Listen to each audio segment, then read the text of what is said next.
दैत्यों के ऊपर ऐसी कोई कृपा करी हो, ऐसा बताएं जिसको भगवान ने दर्शन दिए हो, ऐसी कथा श्रवण करें।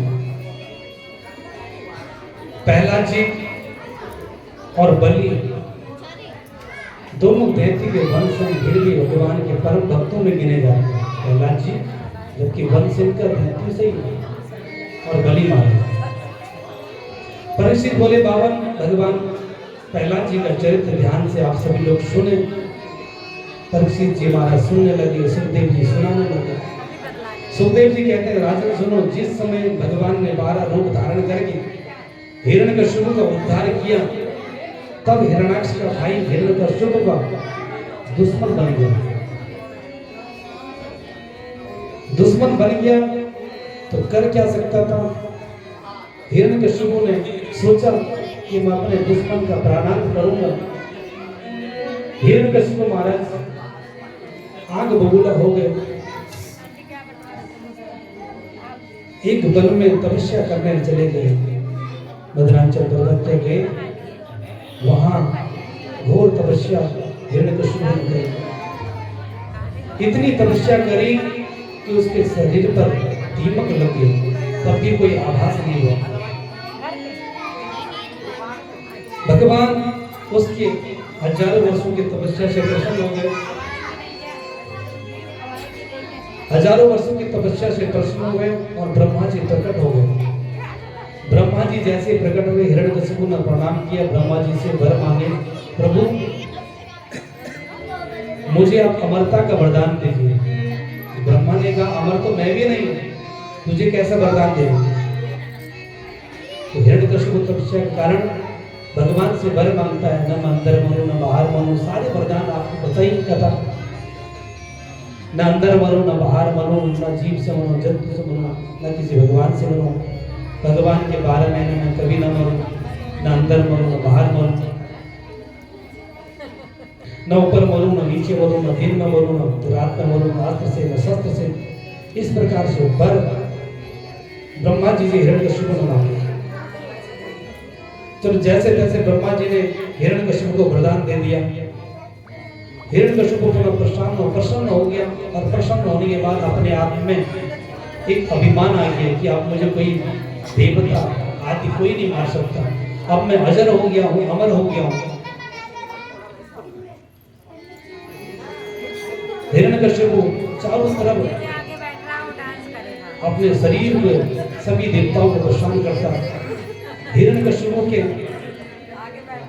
4 संतान उत्पन्न हुए, आलाद, अनुलाद, संलाद और प्रहलाद। प्रहलाद जी बचपन से अद्भुत प्रतिज्ञा के धनी थे, नित्य भगवान का पूजन ध्यान करते। जब गर्भ में भी प्रहलाद जी महाराज थे तो नित्य भगवान का चिंतन करते। चिंतन करते करते प्रभु का नाम का जप करते। इतनी छोटी उम्र में भगवान जी का चिंतन करते थे प्रहलाद जी महाराज। कुछ समय बाद प्रहलाद जी को हिरण्यकश्यप ने गुरुकुल में डाल दिया। वो गुरुकुल का नाम था हिरण्यकश्यप दानव विश्वविद्यालय। अब दैत्यों का स्कूल था। जैसे शिक्षा गवर्नमेंट के द्वारा दी गई वैसी शिक्षा अपने बच्चों को पढ़ाते थे। उनके जो 2 गुरु थे वो शब्दामर्ग नाम के गुरु थे। वो दानव विश्वविद्यालय में प्रहलाद जी को पढ़ने के लिए भेज दिया। ये बच्चे किसके? भैया अपने बच्चे संभालो, रेजगारी अपने साथ रखो। जब आप बीच में बोलते हो तो कथा भंग हो जाती है। एक तारतम्य नहीं मिलता, जो एक कनेक्शन होता है भगवान से वो भंग हो जाता है। तो कथा सुनाने का भी आनंद नहीं आता और न ही जो सुनाना चाह रहा हूँ वो भी शब्द नहीं निकलते। इसलिए चुपचाप कथा सुननी चाहिए। सास ने क्या बोला, बहू ने क्या समझा, सारा जाके भोले कथा में खोला। सारी बातें कथा में, सास ने क्या बोला, बहू ने क्या, सब बातें। एक बार दोनों हाथ खड़े करें जो बातें करने आए हैं यहाँ। संगमर्ग में जो सरकार के द्वारा निर्धारित शिक्षा थी उसी को पढ़ाया। एक दिन हिरण्यकश्यप अपने गुरुकुल में गया और बच्चे से प्रहलाद जी से मिलने की शिक्षा दीक्षा क्या ले रहा है, कैसे इसकी पढ़ाई चल रही है। प्रहलाद जी को बुलाया, प्रहलाद जी को अपनी गोदी में रखा, प्रेम से प्रहलाद जी से पूछा, प्रहलाद तुम क्या क्या सीख रहे हो? प्रहलाद जी ने ज्ञान देना शुरू कर दिया अपने पिताजी को। क्या ज्ञान दिया? कि भगवान का पूजन करो, भगवान का कीर्तन करो, बस जीवन में यही सार है, इसके अलावा कुछ नहीं। और जब ऐसे ही सुना, हिरण्यकशिपु क्रोधित हो गया, महाराज अपने गुरुजी को बुलाइए, संध्यावंत दोनों को बुलाइए, ये क्या शिक्षा दे रहे हैं? ये तो गलत पढ़ाया जा रहा है। संध्यावंत जी बोले, महाराज हम क्या पढ़ाएं, हम तो अच्छा ही पढ़ाते हैं, लेकिन भगवान पता नहीं क्या करते हैं, अपने आप पता नहीं कहां से सीख के आते हैं। पहला, हम तो वही शिक्षा देते हैं जो आपने निर्धारित की है। पहले हम पढ़ाते थे गौ माने गणेश,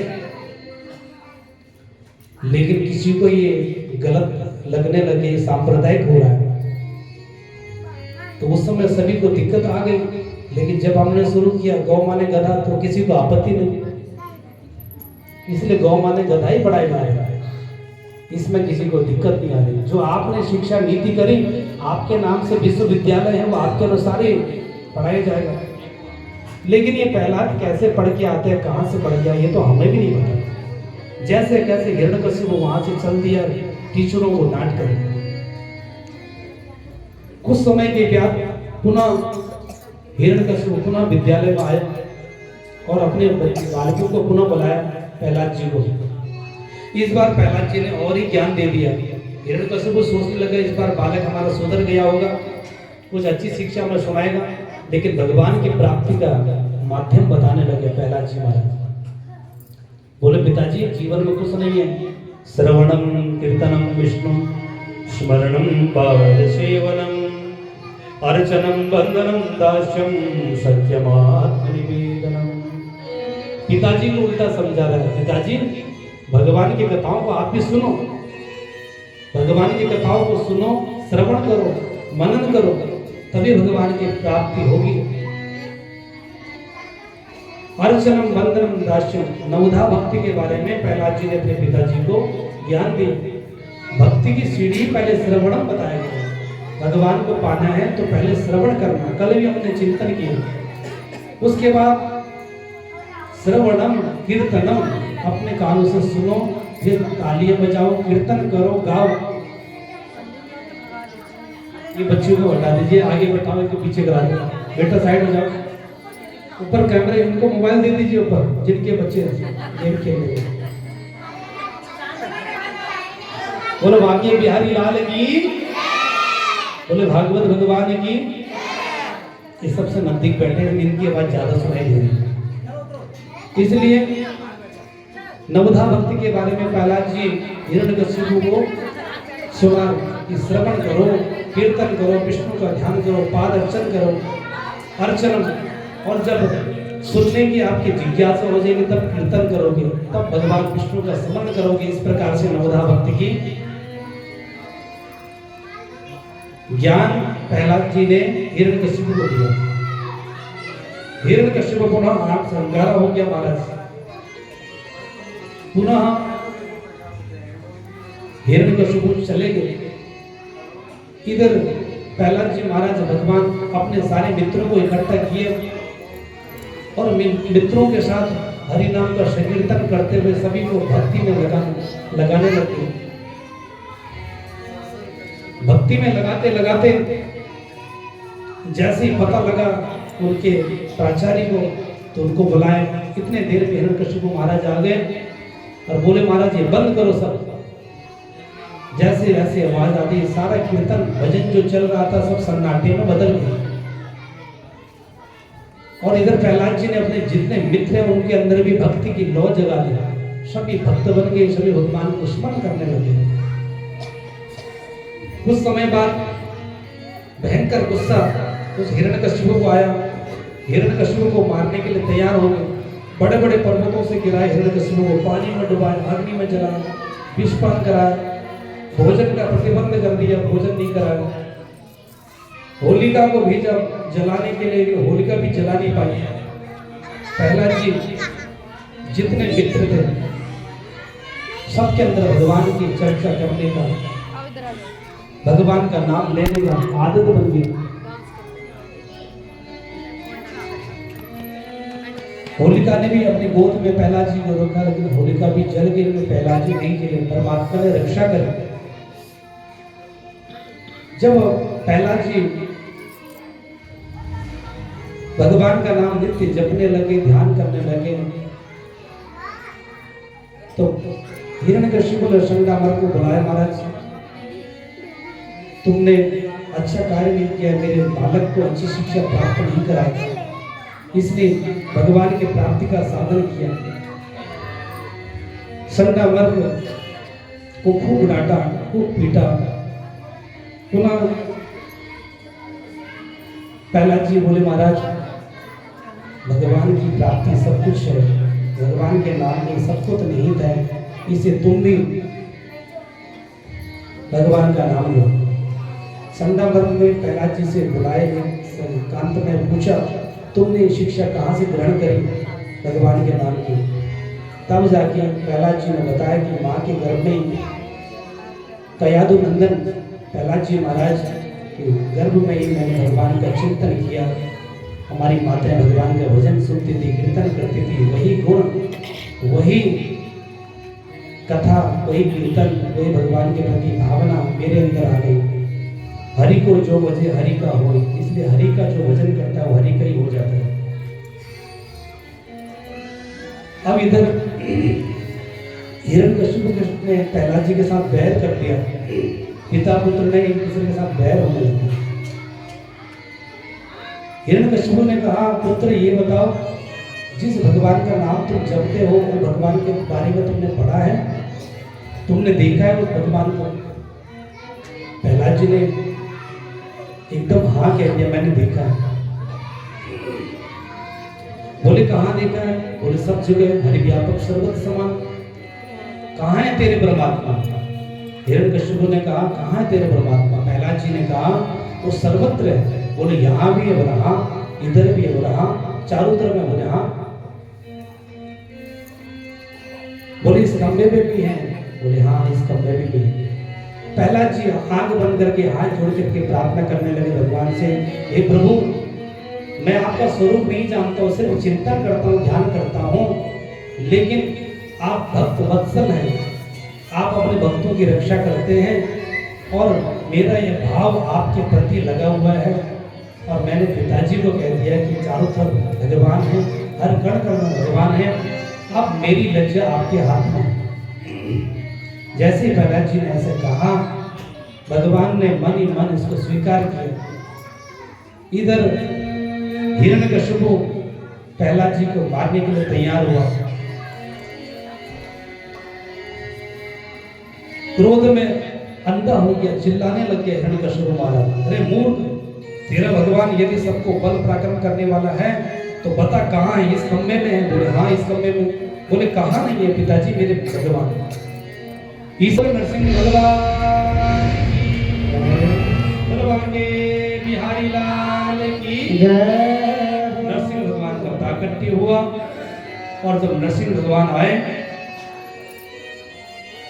नरसिंह भगवान क्रोधित हो गए। नरसिंह भगवान को बड़ा क्रोध हुआ हिरण्यकशिपु से कि मेरे भक्त का अपमान कर रहा है। भगवान ने लंबे लंबे नाखून, गड़गड़ानो, खम्भ भाटो, चरचरानो, अंगशो, नाहर रूप अति भयानक है। भगवान नरसिंह जो प्राकट्य हुए, नरसिंह हिरण्यकशिपु थर थर कांपने लगे। महाराज, देवता तो मैंने सब देखे, लेकिन ऐसा देवता कोई नहीं देखा। ये देवता कौन है? न ये नर है, न ये मनुष्य है, न ये देवता है, वो जीव है, ये अलौकिक है। नीचे धड़ मनुष्य का, ऊपर नरसिंह का। गरजने लगे नरसिंह महाराज जोर से, और हिरण्यकशिपु को पकड़ा। हिरण्यकशिपु बोले, महाराज आप मुझे मार नहीं सकते, मैंने ब्रह्मा से वरदान मांगे, मैं संसार में किसी भी प्राणी से मार नहीं सकता, न मर सकता, मैं अजर हूं, अमर हूं। नरसिंह भगवान बोले, क्या वर तुमने ब्रह्मा जी से मांगा? तब हिरण्यकशिपु एक एक करके वर गिनाने लगे। हिरण्यकशिपु को तुरंत नरसिंह भगवान ने पकड़ा अपनी गोदी में और देहली में लेकर खड़े हो गए। बोल, बता तेरे कौन से वर तूने मांगे? नरसिंह भगवान गोदी में हिरण्यकशिपु को लेकर अपने लंबे लंबे नाखून से उदर पर हाथ फिराए बैठे। बोल तूने क्या वर मांगा? हिरण्यकशिपु अपने वर को गिनाने लगा, न मैं अंदर मरूं न बाहर मरूंगा। नरसिंह भगवान बोले तो ना अंदर है ना बाहर है। दूसरा वर क्या मांगा? बोले ना ऊपर मरूंगा न नीचे मरूंगा। देख ऊपर भी नहीं है नीचे भी नहीं है, तू मेरी गोदी में। तीसरा वर क्या मांगा? बोले ना अस्त्र से मरूंगा ना शस्त्र से। नरसिंह भगवान बोले ना मेरे पास अस्त्र है ना ही शस्त्र है, मेरे पास तो लंबे लंबे नाखून है। बोले महाराज और क्या वर मांगा? वो ब्रह्मा जी से। हिरण्यकशिपु कहने लगा मैं परमात्मा की बनी हुई ये 12 महीनों में कभी भी ना मरूं। नरसिंह भगवान कहने लगे ये 13वां महीना मैंने तेरे लिए ही बनाया है, अधिक मास। ये 13वां महीना है अधिक मास का, ये ब्रह्मा ने नहीं बनाया।